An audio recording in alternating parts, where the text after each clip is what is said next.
स्वयंभू शंकर महादेवाचं कलशारोहण आज संपन्न झालेलं आहे। हे बघा श्री स्वयंभू महादेवाचं कलशारोहण उद्घाटन सोहळा हे बघा सुंदर असं कलशारोहण सोहळा संपन्न झालेला आहे। आमचं श्री हनुमान स्वयंभू शंकर महादेवाचं कलशारोहण आज संपन्न झालेलं आहे। हे बघा बघू शकता आमचे स्वयंभू महादेवाचं कलशारोहण आणि उद्घाटन सोहळा सभामंडप उद्घाटन सोहळा हे आज संपन्न झालेला आहे। हे बघा थेट प्रक्षेपण आपण करत आहोत यूट्यूब चॅनलच्या माध्यमातून। मी कोकणी प्रथम या यूट्यूब चॅनलला भरभरून प्रतिसाद द्या आणि सबस्क्राईब करायला विसरू नका। हे बघा कलशारोहण सोहळा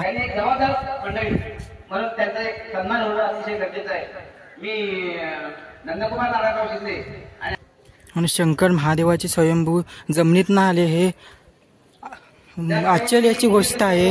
हे बघा आपल्या जमिनीतून येते महादेवाची पिंड, स्वयंभू शंकर महादेवाची पिंड आहे। दर 3 वर्षांनी ही पिंड येते। हे बघा बघा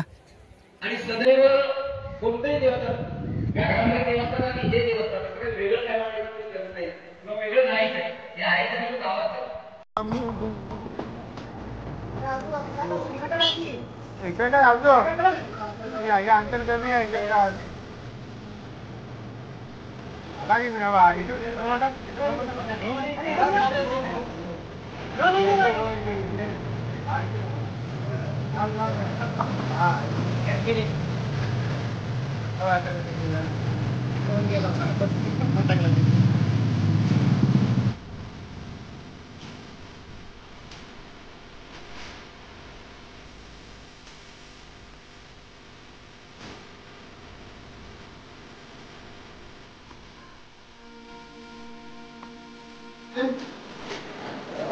काय नाही बरं आहे ना त्याला काय नाही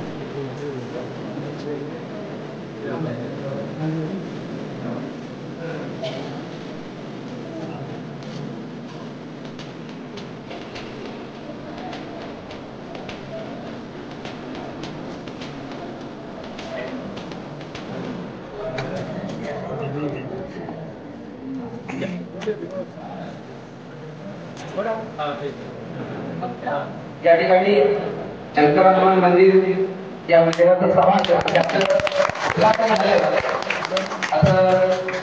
जाहीर आज आपले रत्नागिरी सिंधुदुर्गचे माजी खासदार सन्माननीय राऊत साहेब यांच्या शुभ हस्ते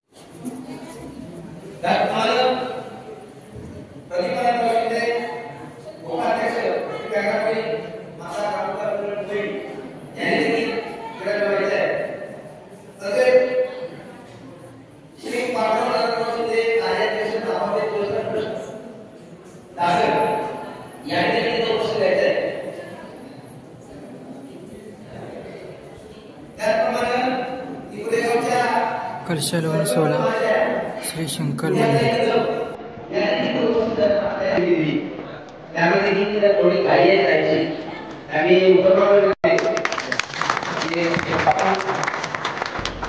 या सभागृहाचं उद्घाटन झालं असं जाहीर करतो।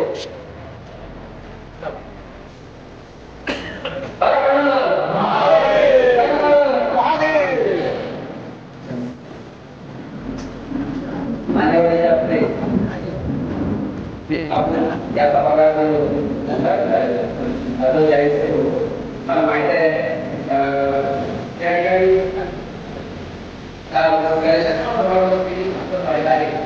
आणि या सभागृहासाठी आमच्या विनंतीला मान त्या रत्नागिरी माजी खासदार सन्माननीय विनायक राऊत साहेब यांचं बघून आपल्या गावामध्ये नाही मागाशी मी सांगितलं की आम्ही सत्यनारायणच्या तयार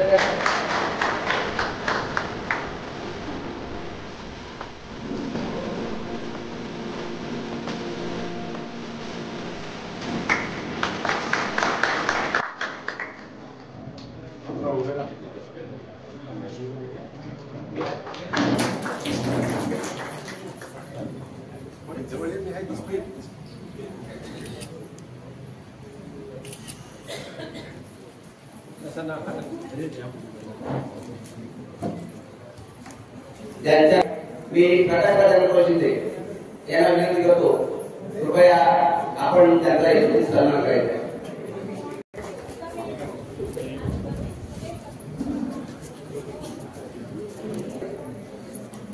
आमच्या ठाण्याच्या नगरसेविका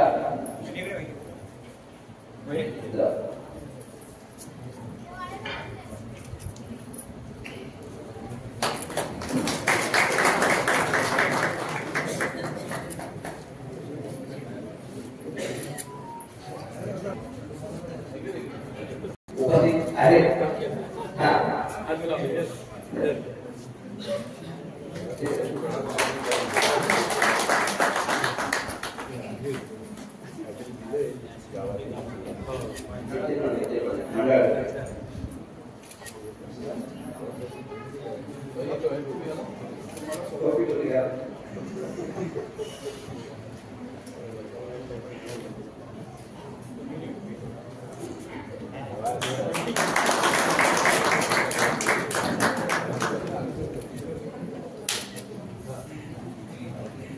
आपला जास्त वेळ न घालवता इथं जे उपस्थित असलेले मान्यवर आहेत आणि आमच्या सर्वांना तातडीनं जायचं असल्यामुळे फक्त आयुष्यातील एक आनंददायी आणि तेवढाच त्यांच्या पुरोपुण्याने देव म्हणून फेडण्याचा असा अत्यंत महत्वाचा दिवस. कलशारोहण समारंभ आताच आदिमठाध्यक्ष आदिश्वर माननीय नीलकंठ महाराज यांच्या शुभ हस्ते झाले. श्री शिवशंभूला नतमस्तक होतो, हनुमंताच्या चरणी नतमस्तक होतो आणि नीलकंठ महाराजांच्या चरणी सुद्धा नतमस्तक होतो. आणि खूप आनंद झाला मला तिवरे या माझ्या आयुष्यातल्या एका अत्यंत महत्वाच्या कार्यक्रमाला उपस्थित राहत असताना. आणि सर्वप्रथम तुमचे आभार मानतो की तुम्ही आठवणीने मला बोलवला. सध्या राजकारणामध्ये ज्यांची चलती असते तिकडे बघण्याची सवय असते, तर तुम्ही मात्र अत्यंत प्रामाणिकपणे कारण तिवरेशी आपला असलेला संबंध हा राजकारणाच्या पलीकडे कौटुंबिक नात्यातून आणि या भगवंताच्या कृपेने निर्माण झालेला संबंध आहे. त्यावेळेला साधारण मी एकदा आलो होतो इथे, त्यावेळेला तुम्ही सर्वांनी मंगेशांनी सर्वांनी घेऊन मला इथे दाखवलं आणि सभा मंडप करायची आवश्यकता आहे असं सांगितलं. तुम्ही सुद्धा अत्यंत श्रद्धेने एवढ्याच भक्तिभावे या हनुमान शंकराच्या मंदिराचा जीर्णोद्धार करण्याचं काम हाती घेतलेलं होतं. तसं पाहिलं तर ही जी देवकार्य जी आहे ही पैशाने होतात याच्यावर माझा विश्वास नाही. मला पैशापेक्षा श्रद्धा महत्वाची आहे, भक्ती महत्वाची आहे. आणि आपल्या संतांनी सांगितलेलं आहे की पूर्वजन्मी असे ज्याची पुण्य त्याच्या मुखामध्ये रामनाम येईल. त्यामुळे रामनाम सुद्धा प्रत्येकाला वाणी जरी असली तर त्या प्रत्येकाच्या वाणीतून रामनाम किंवा भगवंताचं नामस्मरण येईलच असं नाही. आणि त्यासाठी सुद्धा पूर्वपुण्य असावी लागते. आज सुदैवाने तुमच्या पूर्वजांनी हनुमान आणि शंकर हनुमान हे जे अत्यंत महत्वाचं देवस्थान तुमच्या पूर्वजांनी कोणत्या वर्षी या ठिकाणी निर्माण केलं याची कल्पना कदाचित तुम्हाला नसेल, आम्हाला तर नाही. कोणतं वर्ष होतं, कोणती तारीख होती, परंतु एक मात्र नक्की की तुमचे पूर्वज शेकडो वर्षापूर्वी ह्या गावामध्ये आले होते. तुम्ही गुरुजी म्हणाला 500 वर्षापूर्वी, साहजिकच आहेत ते 500 वर्षापूर्वी तुमचे पूर्वज इथे आले होते. त्या पूर्वजांना असं माहिती नव्हतं की भविष्यामध्ये या गावामध्ये रस्ता येईल, लाईट येईल, पिण्याच्या पाण्याची सोय होईल. अत्यंत खडतर असा प्रवास करून त्या गावामध्ये तुमचे पूर्वज आले आणि त्या पूर्वजांच्या इच्छेनुसार इथे हनुमान शंकराची स्थापना झाली. त्या 500 वर्षानंतर महाराज ही पिढी अत्यंत महत्वाची यांच्या नशिबामध्ये होतं की आपल्या श्रमदानातून आपल्या श्रमातून जी काही कमाई केली त्या कमाईचा एक पैसा या ठिकाणी देवाच्या चरणी अर्पण करायचा आणि जन्मजात आपण जे कर्ज घेऊन येतो त्याच्यातलं महत्वाचं कर्ज ते देवऋण मानलं जातं ते देवऋण परत फेड करण्याची संधी ह्या तुमच्या पिढीला मिळाली म्हणून तुमचे पूर्वज जेवढे पुण्यवान होते तेवढे तुमची पिढी सुद्धा तेवढीच पुण्यवान आहे आणि भविष्यातली पिढी सुद्धा तेवढं आदर्श पुढे काढून या मंदिराचं महात्म्य या मंदिराचं पावित्र्य तसंच कायम ठेवेल आणि भगवंताची पूजा अर्चा करत असताना भगवंताला फार काय हवं असं नाहीये त्याच्यात आपल्या हिंदू धर्मातले जे आपले देवदेवाची जी काय पंगत आहे हे अत्यंत भक्तांची काळजी घेणार आहे तुम्ही मला काही देऊ नका काही देऊ नका फुलाची पाकळी दिली तरी चालेल एका पाकळीवर प्रसन्न होणारा आपला देव नारळ नाही मिळाला तर चालेल पण सुपारी मान्य करून प्रसन्न होणारा आपला देव हा इतर कोणत्या धर्मामध्ये तो मिळू शकत नाही आणि म्हणून आज आपण अभिमान म्हटलं पाहिजे की तिवरेसारख्या गावामध्ये आपण शंकर हनुमान मंदिराच्या या सुंदर अशा उभ्या केलेल्या आपल्या भक्तीतून उभ्या झालेल्या आपल्या श्रद्धेतून उभं झालेल्या भगवंताचं मंदिर तुमच्या अनेकांची मंदिरं भगवंताच्या मंदिराच्या अगोदर उभी राहिली अगदी चांगली मस्त पैकी आलिशान मंदिर एसी झालं चांगलं घरामध्ये सगळ्या सोयी सुविधा आल्या पण आपल्या भगवंताला प्रतीक्षा एवढ्या वर्षानंतर करावी लागेल पण तरी सुद्धा भगवान के पास देर है लेकिन अंधेर नहीं भक्ताच्या मनामध्ये भक्ती निर्माण करणं त्याच्यातून श्रद्धा निर्माण होणं आणि त्या श्रद्धेतून इथे फुलाची पाकळी अर्पण करून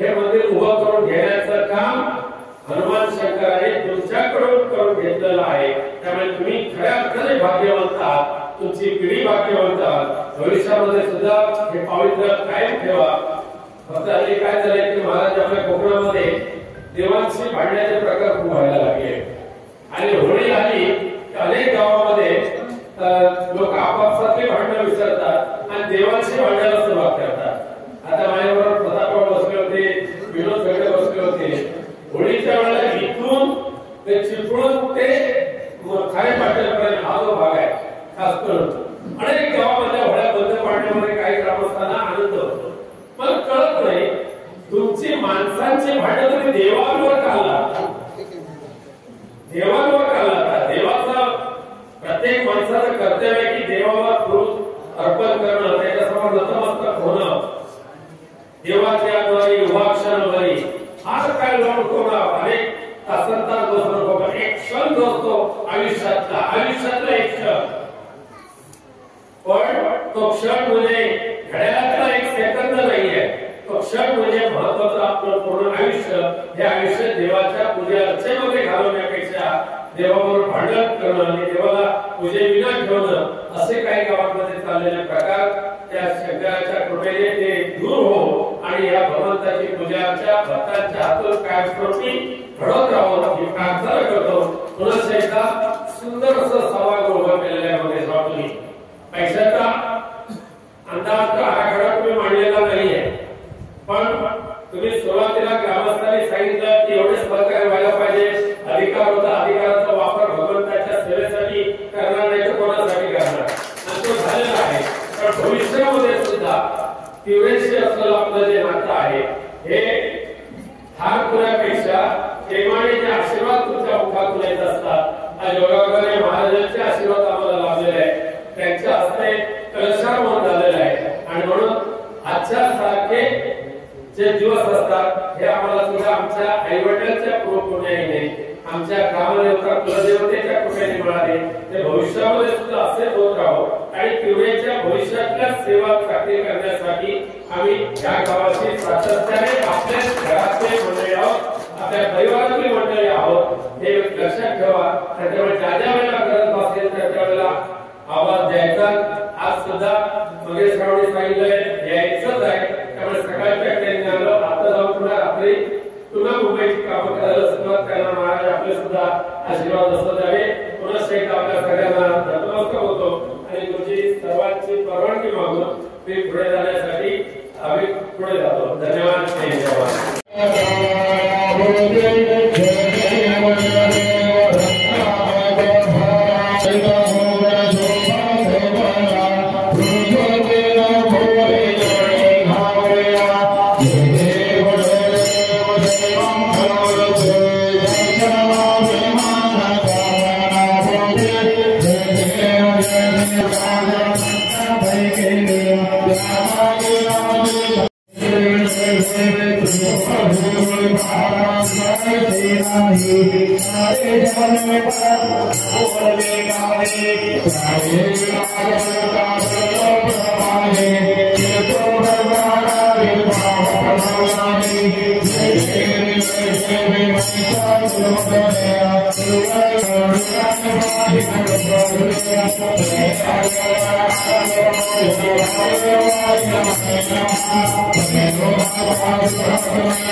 विघ्ननाशिका 64 कला 6 शास्त्रे 8 पुराणाची गाथा असणारा बाप्पा गजानना तुला फक्त वंदन करून कुलाची कुलस्वामिनी कुलाची वशुद्धी करणारा कुलदेवता माता कुलस्वामी माता रामवर्धन माता सहित सर्व देवता त्या भवानी गावचं रक्षण करणे या ठिकाणी ग्रामस्थांची या ठिकाणी ग्रामदेवता व्याघ्रंबरी माता गंगा माता सहित या ठिकाणी ही स्वयंभू महादेवा अंजनी या ठिकाणी ह्या भुवनपुत्र हनुमंतराय देवता सर्व देवतांना वंदन करून या ठिकाणी ही ग्रामस्थ तिवरे ग्रामस्थांच्या वतीने या ठिकाणी आजच्या शुभदिनी एका मताने एका चित्ताने या ठिकाणी आजच्या तुमच्या या ठिकाणी मंदिराचा या ठिकाणी कलशारोहण सोहळा त्याप्रमाणे उद्घाटन समारंभ एका मताने एका चित्ताने या ठिकाणी प्राणप्रतिष्ठापना सोहळा अशा ठिकाणी या ठिकाणी एका मताने या ठिकाणी संपन्न झालेला आहे. दोघं मान्य करून घ्या. हे देवा सेवा करत असताना आमच्या हातून या ठिकाणी तुमच्या पुन्हा ग्रामस्थांच्या हातून कुठल्या प्रकारची चालसुद्धा असेल तुमच्या वय धावून टाकून ह्या पूर्ण कुटुंबियांना पूर्ण ग्रामस्थांना चांगलं सुख समाधान आयु आरोग्य लाभून द्या. जाता येता प्रवासामध्ये गाडी घोड्यामध्ये सुखा सांभाळ करा. त्यांच्या इच्छा मनोकामना मनोगती पूर्ण करा. त्यामुळे त्यांच्या नोकरी धंद्यामध्ये व्यवसायामध्ये बरकत करा आणि सर्व गोष्टी सांभाळा.